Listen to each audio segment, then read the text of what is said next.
मेरो घरको कान्छो छोरोलाई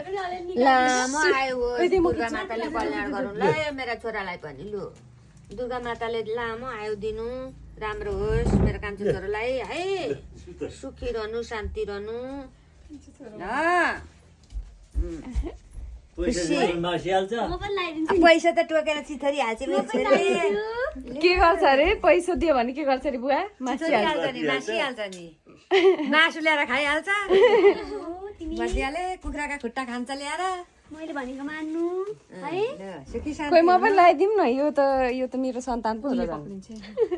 ए यो लिलेको रहेछ मलाई झन्डै लागेको छ पैसा चाहिँ मेरो बाबा छु तिमी यति ठुलो भयो है यत्रो लिएर आएको उतापट्टि लुगाहरू चाहिँ त्यसै फ्यालाला रहेछ र बता मेरो काले बच्ची मैले जति माया गरेँ उसको बाबुको मात्रै माया गर्छ उसले तिमीलाई बाबु हिँडे त यो त भात त पानी पो भएर बाटो हेरेर बस्छ त के थाहा छ र तिमीहरूलाई फेरि यहाँ यसका बारेमा तिमीलाई त म त धेरै नयाँ हात दिँदैछौ तिमी धेरै धेरै धेरै धेरै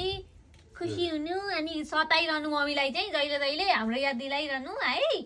है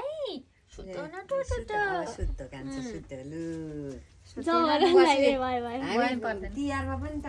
गर्छौँ टिका लगाइदिन्छौँ माला लगाइदिन्छौँ कान्छालाई पूजा गर्छौँ अब सानीहरू खोइ आउँदैन ए हो कि तिम्रो जमारा यी अब कानमा खुचुक खुचुक गरिरहन्छ छुट्टा घरको नयाँ सदस्य